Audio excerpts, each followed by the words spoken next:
एक फटीचर लड़का बना अचानक करोड़पति भाग 21।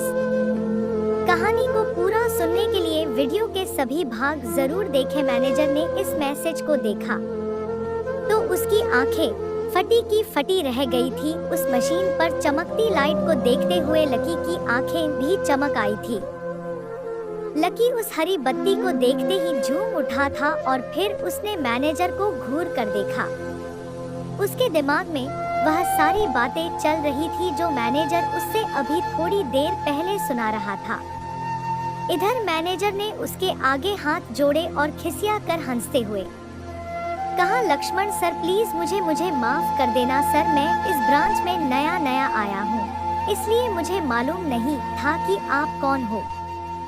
मैं इस ब्रांच का कस्टमर मैनेजर शशिकांत वर्मा हूँ, प्लीज आगे भी मेरा ध्यान रखना सर, प्लीज सॉरी सर। हाँ ठीक है, तो मुझे यह बताओ कि मेरे खाते में कितने पैसे रखे हुए हैं, लकी ने कहा और वह अब सोफे पर बैठ गया।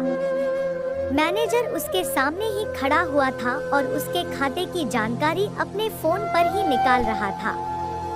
उसने अपने फोन पर इधर उधर कुछ उंगलियां चलाई और बोला, हो गया सर, आपके खाते में इस वक्त 90,80,07,650 रखे हुए हैं। सर शशिकांत के खुद के होश इतनी बड़ी रकम को देखने के बाद उड़ गए थे। उसे विश्वास नहीं हो रहा था कि इस आदमी के खाते में इतना पैसा भी हो सकता था। लकी की शक्ल देखकर तो यही लग रहा था कि उसकी उम्र 20 से 22 साल से ज्यादा नहीं थी। ऐसे में अगर उसके खाते में इतना सारा पैसा रखा हुआ था तो यह वाकई बहुत बड़ी बात थी।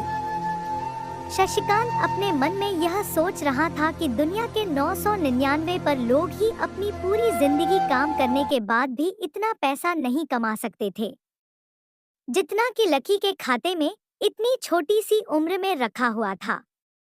लेकिन लकी ने इधर जब उसके